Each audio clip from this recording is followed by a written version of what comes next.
नमस्कार, जोहार 99 न्यूज़ देख रहे हैं आप। अभी इस वक्त हम हैं धनबाद कोर्ट परिसर में।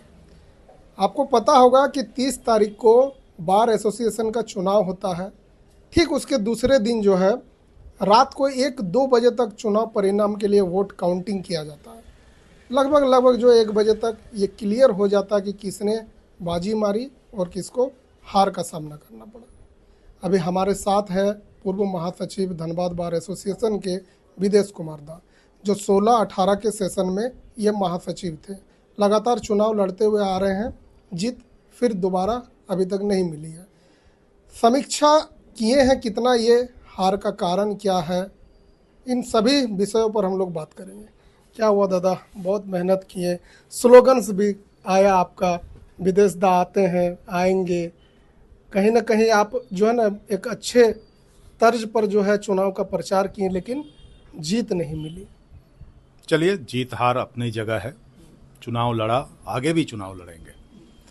विदेशदा आते हैं और आएंगे और आते रहेंगे, इसमें कहीं कोई दो मत नहीं। हाँ, इन लोगों ने ये मुद्दा बनाया और कहीं ना कहीं ये मुद्दा, हमको नहीं लगता है कि ये मुद्दा हावी रहा। अब चूक कहाँ हुई ये तो देखेंगे, लेकिन मैं इतना ज़रूर कहूँगा कि बार का चुनाव बहुत पेचीदा बनाया गया और जिस तरह का चुनाव लड़ने का तर्ज रहा कि कहीं ना कहीं भविष्य के लिए कहीं थोड़ा ज़रूर दिक्कत करेगा। 2016-18 के चुनाव और आज के चुनाव में क्या देख पा रहे हैं? उस समय का चुनाव प्रचार और आज के चुनाव प्रचार में जो है काफ़ी बदलाव भी आया है। देखिए, इस चुनाव में हमने बहुत गौर किया और बहुत देखे कि चुनाव लड़ने का तरीका लोगों में बदलाव जरूर आया है, बहुत ज़्यादा बदलाव आया है। और चुनाव के दरमियान लोगों ने व्यक्तिगत तौर पर भी एक दूसरे पर आरोप लगाया, जो कि गलत है। व्यक्तिगत आरोप प्रत्यारोप नहीं होना चाहिए और इस पर चुनाव कमेटी को रोक लगानी चाहिए थी। चुनाव कमेटी उसमें विफल रहा। तो ये चुनाव जो है पूरे 4 साल का हिसाब लेखा जोखा को लेकर था, चूँकि पिछले 4 साल में एक बार भी जीबी नहीं हुआ और पिछले 4 साल का हिसाब किताब भी नहीं मिला। पिछले 4 साल में जो बिल्डिंग्स पिछले कमेटी ने बनाया था, उस बिल्डिंग के निर्माण में भारी अनियमितता है और इन पिछले कमेटी ने जो चैम्बर बनाया, उस चैम्बर के आवंटन में भी घोर अनियमितता अभी भी बरकरार है। और यही सब मुद्दे को लेकर लोगों ने चुनाव लड़ा और सबका अपना अपना मुद्दा लेकर चुनाव लड़े। इनमें से हमारे जो अभी वर्तमान महासचिव है, जो अभी ताज़ा उदाहरण हम आपको देना चाहते हैं कि उनका मैनिफेस्टो में था कि प्रत्येक अधिवक्ता को चुनाव ये दुर्गा पूजा के समय में 6,000 रुपया सम्मान राशि के रूप में दिया जाएगा। तो सबसे पहले मैं उनसे मांग करता हूं कि दुर्गा पूजा में 6,000 रुपया प्रत्येक अधिवक्ता को दिया जाए। और हमारे जो अध्यक्ष महोदय जो जीतकर गोस्वामी जी आए हैं, उनका भी इसी तरह का कमोवेश उनका था 5 से 10,000, तो कम से कम 6,000 ही दे। उनका एक और मुद्दा था कि पिछले 4 साल में जो भी क्रियाकलाप हुआ है, जो भी लेन देन हुआ है, जो भी निर्माण काम हुआ है, उनको लेकर वे श्वेत पत्र जारी करेंगे। तो मैं गोस्वामी जी से मांग करूंगा कि श्वेत पत्र जल्द से जल्द। कहीं आपको ये नहीं लगता कि इस तरह के मैनिफेस्टो के कारण जो है इस चुनाव को जो है मैनिपुलेट किया गया? चलिए, मैनिपुलेट हुआ, अब क्या हुआ उस पर अभी हम ज़्यादा जाना नहीं चाहते हैं, क्योंकि हमारे जो अधिवक्ता हैं, हम लोग डबल ग्रेजुएट माने जाते हैं। माने क्या जाते हैं, उन्होंने कुछ सोच समझ कर ही वोटिंग किया है। और इस हिसाब से अगर देखेंगे तो आज भी 1365 वोट एक तरफ है, 1365 वोट एक तरफ है और 596 वोट एक तरफ है। तो इस हिसाब से अगर देखा जाए, जो हम लोगों का आकलन अभी तक आया है कि जो रेगुलर प्रैक्टिशनर है वो एंटी इनकम्बेंसी में थे और एंटी इनकम्बेंसी का वोट 1365 वोट हुआ है, जो कई तरह का बिखराव आया और वोट बटा। इस हिसाब से इस तोड़ जोड़ में जीते, ठीक है।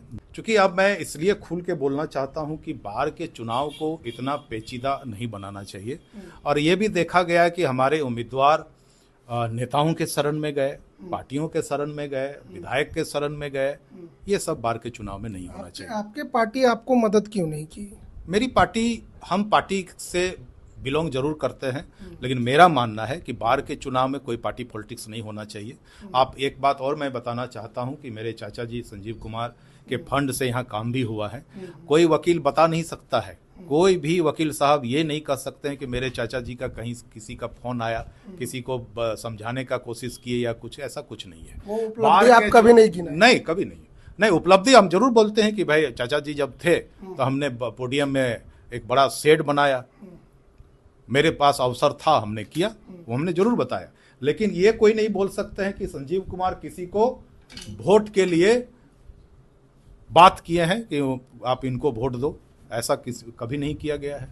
मेरा ये मानना है कि बाहर का चुनाव बाहर तक सीमित होना चाहिए। इसमें पार्टी पॉलिटिक्स, जात पात, बाहरी भीतरी की बात नहीं आनी चाहिए। हम लोग वकील हैं, काला कोट वाले हैं, हम लोगों को इन सब चीज़ों से ऊपर होकर वोट करना चाहिए। आप काबिलियत देखिए, काम देखिए और उस हिसाब से वोट देने की बात होनी चाहिए।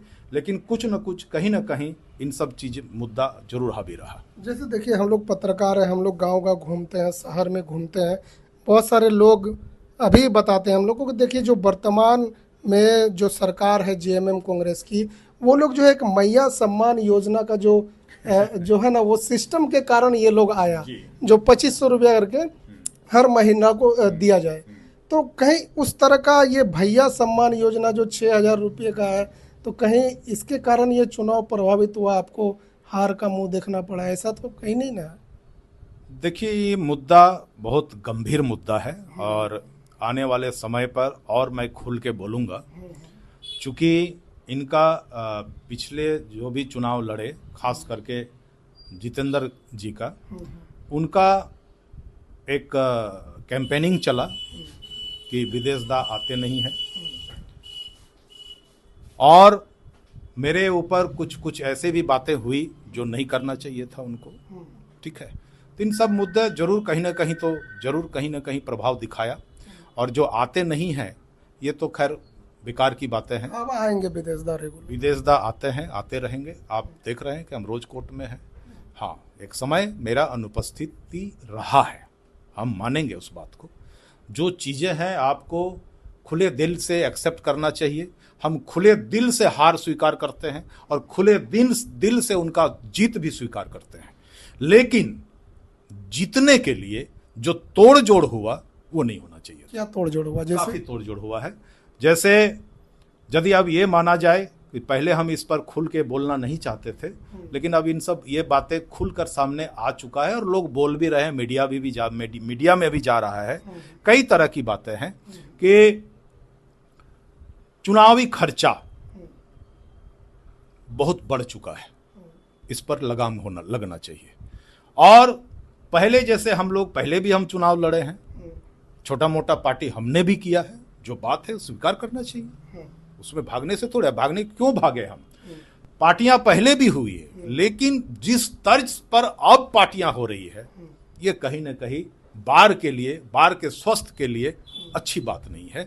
पहले हम लोग कहीं किसी हॉल में बैठ जाते थे, विवाह मंडप में बैठते थे, वहां हम लोग मीटिंग करते थे, बात करते थे, कोई दिक्कत नहीं है। कोर्ट कैंपस में हमारा तो ज़्यादातर कैंपेनिंग कोर्ट कैंपस में रहा, वकील साहब लोग भी बोलेंगे। लेकिन अब क्या हुआ कि वो पार्टी अब होटल ताज में शिफ्ट हो गया, धनबाद क्लब, यूनियन क्लब में शिफ्ट हो गया, और एक सनशाइन होटल है वहाँ शिफ्ट हो गया। तो कम से कम हमारे बार के अधिवक्ताओं को और हमारे बार के पदाधिकारियों को कम से कम इन चीज़ों से ज़रूर परहेज करना चाहिए। और हमारे वकील साहब जो एक समझदार और पढ़े लिखे बुद्धिजीवी वोटर हैं, उनको भी इन सब बातों पर जरूर गौर करना चाहिए। थोड़ा सा चीज़ों के लिए हम लोग अपने आप को इतना नीचे नहीं गिराना चाहिए। अच्छा, 2016-18 का सेशन का समय और आज के सेशन के समय का तो काफ़ी बदलाव भी देखने को मिल रहा है। आप उस समय विवाह मंडप में पार्टी देते थे, आप उस समय पुराने स्कॉर्पियो में आते थे, आज नए स्कॉर्पियो में आ रहे हैं, तो स्टैंडर्ड भी तो चेंज हो रहा है। तो वो विवाह मंडप था, अब होटल सोनोटेल में पहुंचेगा ही। सोनोटेल का तो बात हम नहीं जानते हैं, लेकिन जैसे ताज होटल का फोटो वायरल हुआ था, biryani party, Dhanbad club, union club का फोटो वायरल हुआ था, हम बेसिक बेस पर बोल रहे हैं, हम ऐसे ही नहीं बोल रहे हैं। कई तरह के होटल का फोटो वायरल हुआ, देखे हम लोगों ने और सारे अधिवक्ताओं ने देखा। तो ये सब बार के स्वास्थ्य के लिए अच्छी बात है। विदेश दा होटल में, बड़े बड़े होटल में पार्टी क्यों नहीं दी? विदेश दा इसलिए बड़े बड़े होटलों में पार्टी नहीं दिया क्योंकि मैं आने वाले जनरेशन को ये नहीं दिखाना चाहता हूँ, और हमारे जो जूनियर्स हैं, हमारे जो कलीग्स हैं, मैं उनको गलत चीज़ करके और गलत बात बताकर वोट लेना नहीं चाहते हैं। हम उनको प्रलोभन दे के या कुछ करके वोट लेने की आदत हमको नहीं है। हम विशुद्ध रूप से चुनाव लड़े और अपने मुद्दे के साथ चुनाव लड़े, वकीलों के कल्याण की बात करके चुनाव लड़े, और उसके लिए हमको कोई कम वोट नहीं आया है। 441 लोगों ने हमको चुना है, और उस 441 के साथ साथ तमाम अधिवक्ताओं का मैं आवाज़ हूँ, और उस आवाज़ को मैं बुलंद करूँगा। और जिस तरह का चुनाव में मेरे ऊपर आरोप प्रत्यारोप हुआ है, इन 2 साल में उन तमाम चीज़ों को संवैधानिक तरीके से हम उनका जवाब देंगे। तो ये थे विदेश दा, पूर्व महासचिव 2016-18 के सेशन में ये रहे। इस बार भी ये महासचिव के चुनाव लड़े, हार का सामना करना पड़ा, लेकिन एक मजबूत विपक्ष के तौर पर ये कार्य करेंगे। अगले 2 साल जो है ये वकीलों के हित में कार्य करेंगे, वकीलों के सपोर्ट में कार्य करेंगे। जी बहुत बहुत धन्यवाद 99 न्यूज़ देखने के लिए।